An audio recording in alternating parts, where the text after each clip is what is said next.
I'm Olivia Bailey, and if you're seeing me right now, you're probably watching EHC-TV on Comcast Cable, or you might be listening to WEHC 90.7. Whether you're seeing or hearing me right now, we're glad you're tuned in.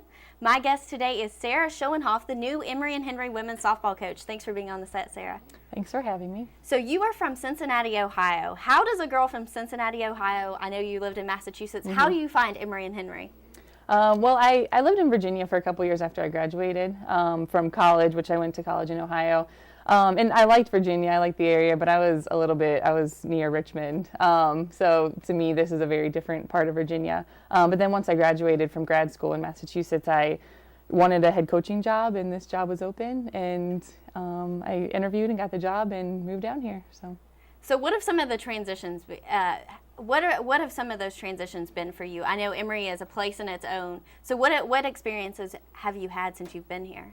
Well, just being surrounded by like mountains and woods and everything is a lot different for me. And having to get on like an interstate to get anywhere, that's something that I'm not used to, because you can just like drive down the road and there's stores and gas stations. But I'm becoming very familiar with 81. But yeah, that's something that I'm definitely not used to. But it's also, I mean, it's calm and it's quiet, and I like that most days. And then I know people here talk about the weather being weird, but just being from Massachusetts and trying to play softball up in New England, the weather to me here is great. You know, that we're playing, like we played February 17th, and we're still usually practicing inside. There was still like 8 inches of snow on our field last year when I was up coaching in Massachusetts. So I like the weather. I think it's a lot warmer than I'm used to. And for softball, being able to be outside in our preseason in February and even in January, we got outside a few times. So that's one thing that I love about being down here.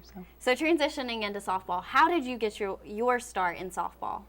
Well, I mean, I've been playing softball since I was little, and I played college softball. I was a catcher at Kenyon College, and I graduated, didn't really know what I was going to do, and then took a couple years off, and that's when I realized I love college sports so much. Like, I love my time at Kenyon, and softball has been such a huge part of my life. I feel very passionate about it, and so I decided I wanted to be a coach. And to be a head coach these days, you have to get your master's degree. And I found a really great program up at Smith College in Massachusetts, and got my master's degree in exercise and sports studies. And while I was doing that, I was able to serve as like a kind of a graduate assistant coach at Amherst College for my first year, and then Western New England College for my second year. And serving as an assistant coach at the D3 level, I knew like my next step, I just wanted to be a head coach. I wanted to run my own program, and it's hard, especially if you don't have any experience. It's hard to get that first job, but this was such a great opportunity, and I took it when I was offered it. So. What are the differences that you've seen from being a player or assistant coach to being a head coach? It's tons more responsibility. I mean, as an assistant coach, like, it's so relaxing. You're just there. You show up, like, you help with practice. You give your opinion to the head coach. It's so much more responsibility, so much more than I even realized that goes into it. Just planning trips and, making sure that all the kids have all their forms signed for classes and doing all that stuff, which I, really wasn't even a big part of as an assistant coach. I really just showed up for practice and helped run practices. But you just have so much more responsibility, and I have to make to-do lists every single morning, and I cross them off. And I haven't had I just recently, we hired an assistant coach, and so I've been by myself for the majority of the year. And that's just, it's a lot, so.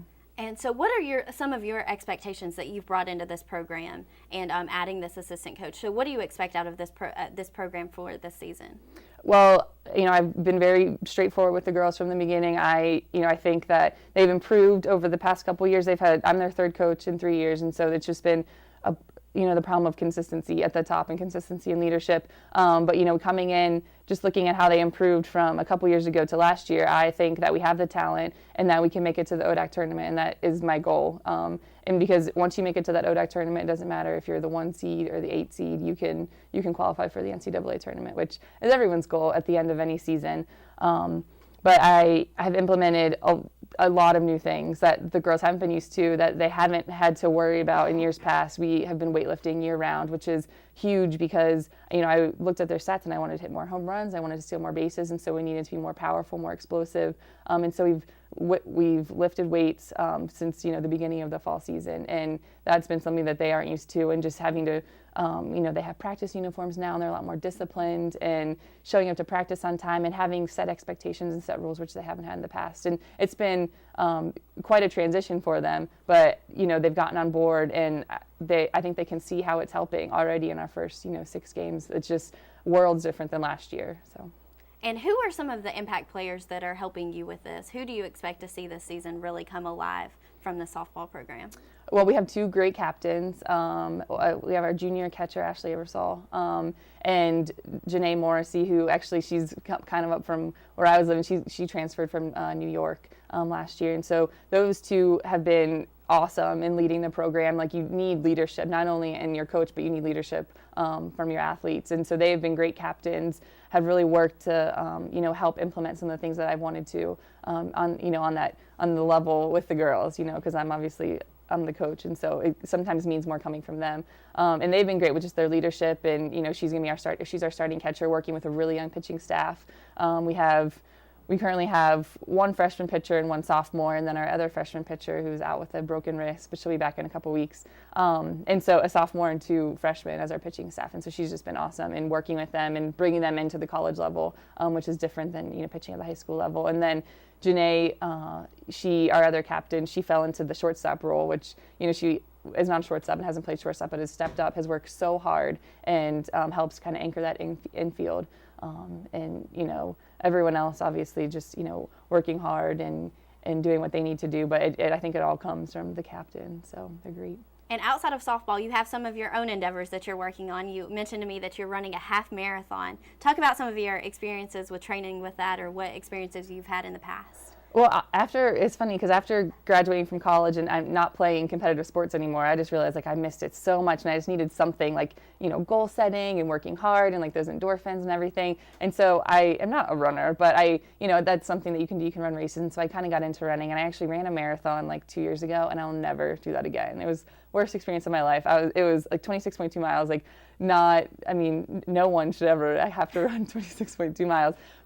And so since the marathon, I've cut it down a little bit to half marathons, and I've run a couple half marathons, and now I've gotten back into it. I'm training for a half marathon I'm going to run in May.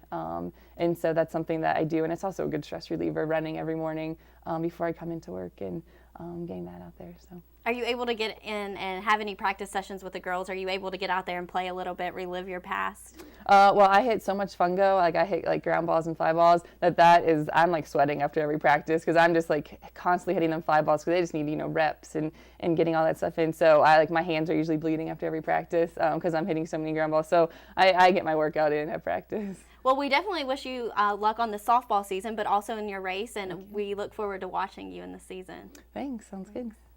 You've been listening to this sports interview from Emory and Henry Reports on EHC-TV. You can find us on Comcast Cable Channels 70 and 95 on Wednesday and Thursday nights at 7.